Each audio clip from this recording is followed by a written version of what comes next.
getting like door open from Twitches, and then just overall a portal. And you've been here before, Cameron. That comes up for me a lot. That comes up for me a lot, especially when you're kind of being asked to kind of retrace your steps and kind of look within, right? As if there's like a message that is trying to come up that you won't let come up, or you know, when you've been in a place before, you've been at this crossroads before, and to just trust whatever decision that needs to be made here, especially with like familiar steps. It's like something within you sort of needs to be retraced in order for you to be able to now see solutions that you weren't able to perceive before. But before you can really do that, it's like how missteps and setbacks are a part of the journey, and that the journey is the entire point, right? Especially here with the forest out. You have to get lost before you can be found. It's like you're missing the magic by not allowing yourself to sort of get lost and retrace your steps and kind of go within the labyrinth that is yourself. And that's what you're being asked to do at this time. It's like as you're in this forest, it's meant to help you cultivate like this sense of whimsy. It's also meant to help you cultivate this sense of self. That's where you're gonna find the solutions, because everything that you need is already within you. And that's why you need to retrace your steps, like retrace the steps of yourself. I didn't get itchy until I start this, so that's really crazy. But the focus here is to come back to the heart of the matter, the heart of yourself, the heart of a problem. And with that, switching back and forth between two decks clearly, especially here with the Daydreamer and Believer, I actually want to read like some of the things that it says, not the whole thing, but like seeds of discovery, free-flowing thoughts, soul messages, dreamy solutions. I am open to my inner visions. I am lost and found in my imagination. Daydreamer and Believer. It's like at your core, like what is it that's at your heart? What do you truly envision when you stop and pause and just really sit with yourself? What are the first things that come to mind? Where do you picture yourself being, picture yourself doing, picture yourself feeling? What are your deepest desires? And sometimes your deepest desires can be very, very simple. And it's kind of asking you to take this journey, this long way home sort of energy, right? Like take the scenic route. And it's kind of this path less traveled for you because you're so used to like being go, go, go. But the entire point is to be lost in the forest. You're meant to be lost right now. You're meant to not necessarily have all the answers, because in not having all the answers is where you're going to find yourself, because you're so used to knowing everything, having a plan for everything, and just sort of like acting and acting and acting. But you're meant to feel at this time. You're meant to experience at this time. And so it's like, I don't know, kind of like window to the soul, like open a portal to yourself. Go within, drop into your heart space and allow yourself to get lost in that. Get lost in yourself. Retrace the steps of self. Allow yourself to daydream, to believe, right? I'm a person who like is very prone to maladaptive daydreaming, but it's like when I do it, I transport into a different world, especially when I'm walking. Just like when I'm walking outside on my nature walks, like, dude, the things that go on in my mind at that time. And it's something I used to feel kind of like ashamed about, because it seems so nonsensical. That's literally the point, right? Like I wouldn't be the visionary that I am. I wouldn't be like the hopeless romantic that I am. I wouldn't be like a person with such like childlike wonder if I didn't allow myself to get lost in who it is that I am. And you know, the things that I dream of, that I think of, that I hope of. And with that, like even with that just subjective here, like lastly with the Judge,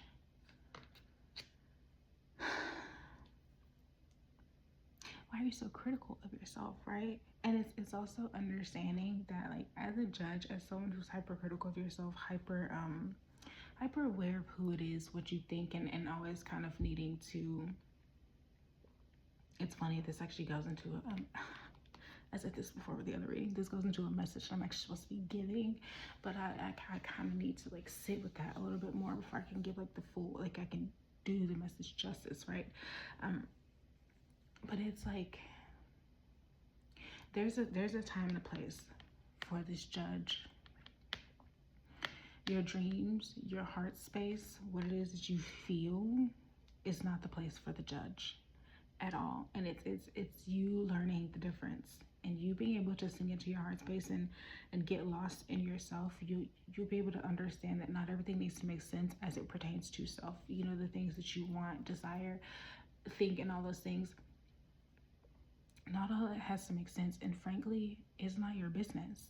Why it is that you desire what you desire, to an extent, use your discernment here, like, and also take this with a grain of salt, but to an extent, what it is that you want, you desire, how it is that you feel, it's not actually, like, why those things are the case, not actually your business, in the sense of feeling as though it has to have a rhyme or reason, or it has to be logic based, or it always has to root back to something or another.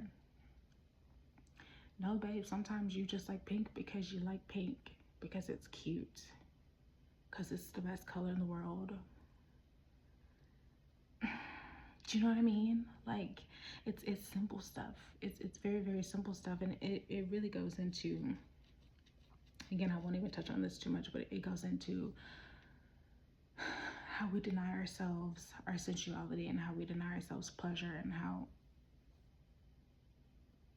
sensual nature of things and sensuality is not directly correlated to pleasure, but pleasure is directly correlated to sensualness and sensuality, right? And how we deprive ourselves of that in ways. Again, I will get into that in another thing, but when you overly criticize and you need a rhyme or a reason, you need logic attached to everything that is that you do, please know that you're also projecting that onto other people.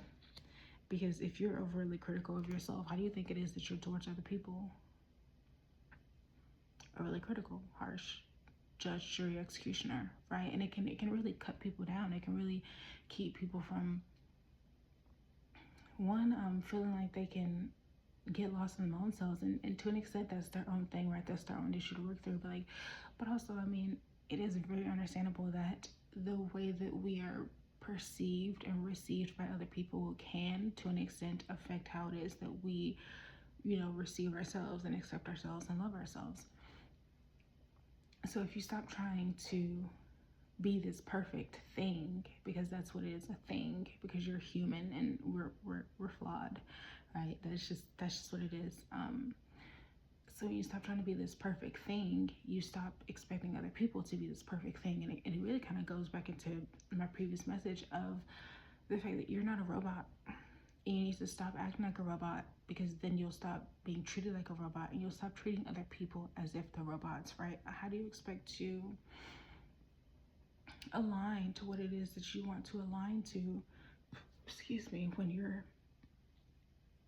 your frequency, and this comes to the last card here of tune your frequency, but really here it's kind of like get your own frequency in check, bro. Like, why are you so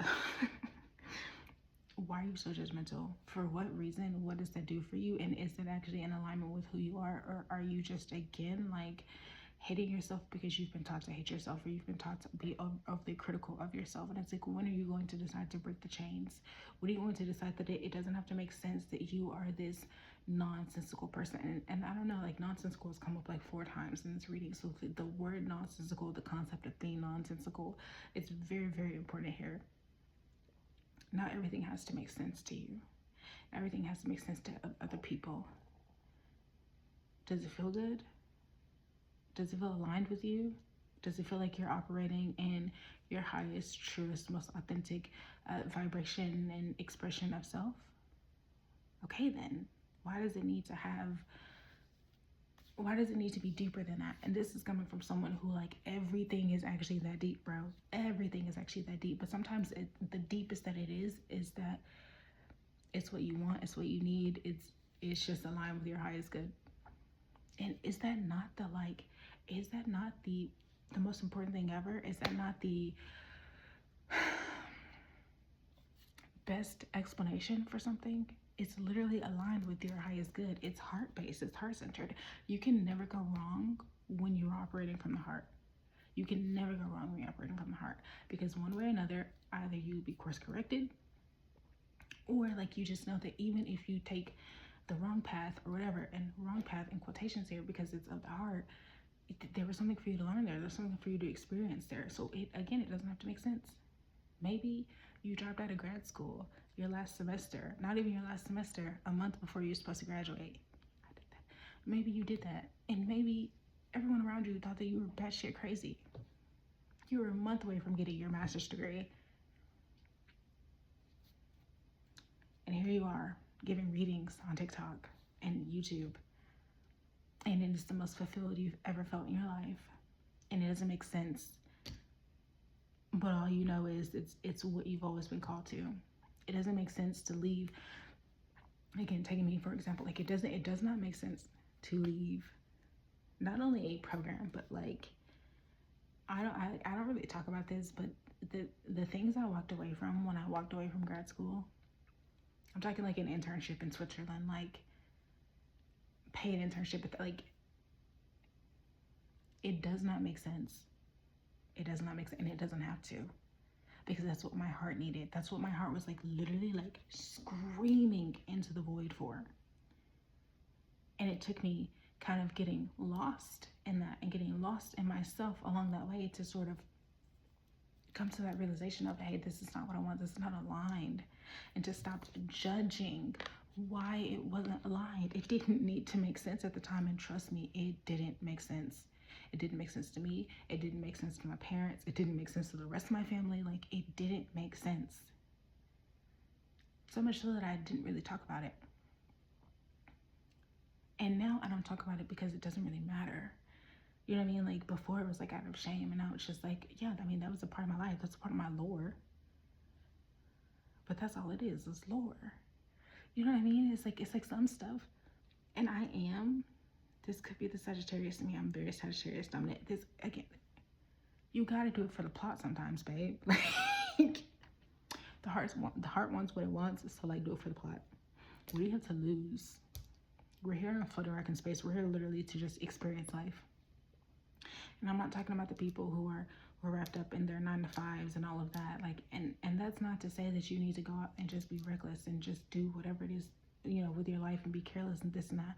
No, but it's like some stuff like you just need to do it for the pot. It doesn't need to make sense. It doesn't need to lead you to somewhere deeper, higher, whatever. Does it make your heart sing? Does it align you to the truest, most authentic version of yourself?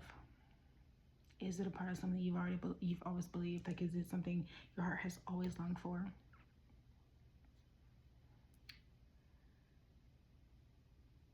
Is it going to help you on your path to self-discovery? Like, that's it. That's it.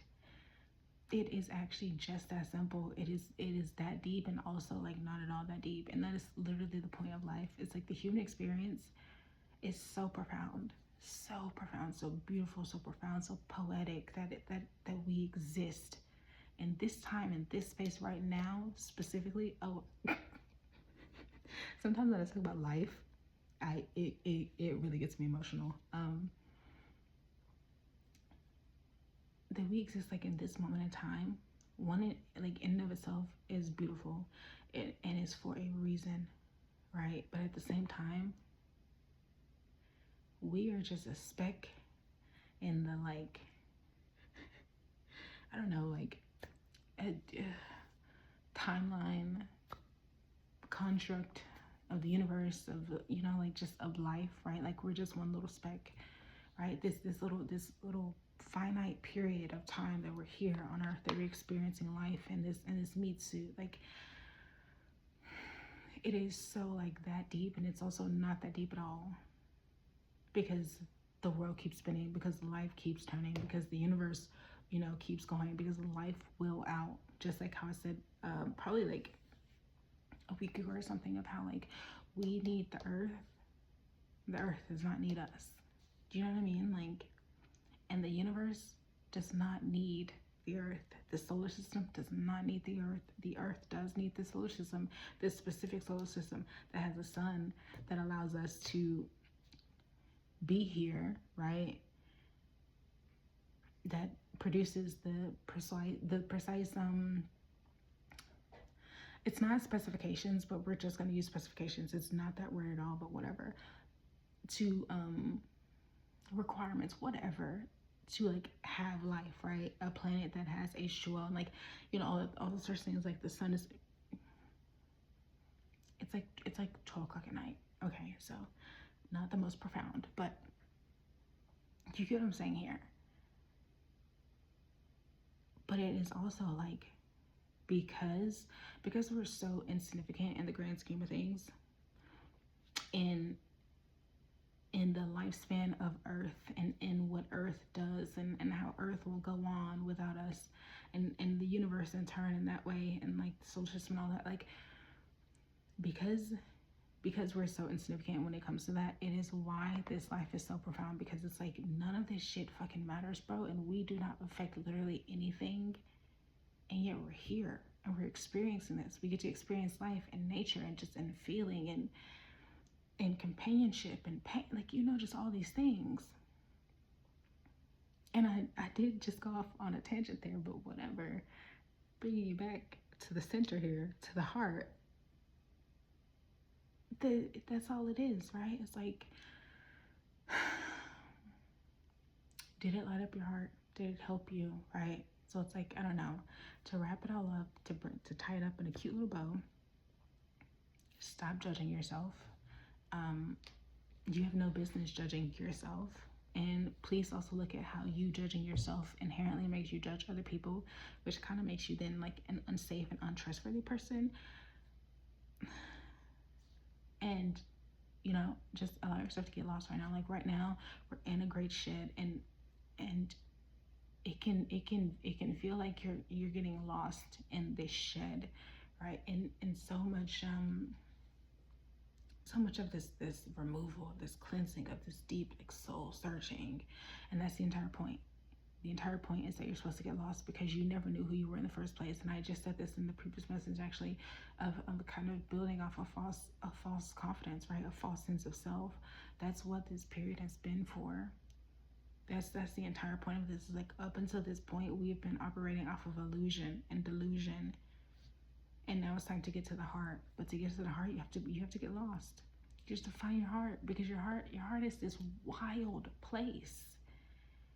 It's this wild, massive labyrinth, right? That's filled with like, you think of a forest, right? You think of how I live in Georgia, for example, and there's this Panther Creek Falls. Don't know why this is coming to mind, but Panther Creek Falls. Stick with me here. It's a hike, 8-mile hike out and back. Along the way is this riverbed, right? This beautiful stream of water, and it's like along the way you see certain beautiful things, but there's always the water there, right? Cross it, blah blah, all this kind of stuff. You get to the actual like point, the end point, because this is an out and back thing. This isn't a part of the Appalachian Trail, so it doesn't continue on, right? You get to the end there, and there's this beautiful waterfall, this beautiful monuments. Like, it's beautiful. You go down and like in, and it's beautiful, awe-inspiring, right? But along the way, there was still stuff to see. There was still stuff to behold, right?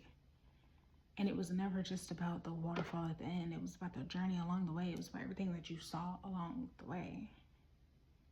And how that took your breath away, and how that actually contributed to the entire experience, the magnificence of that experience, right?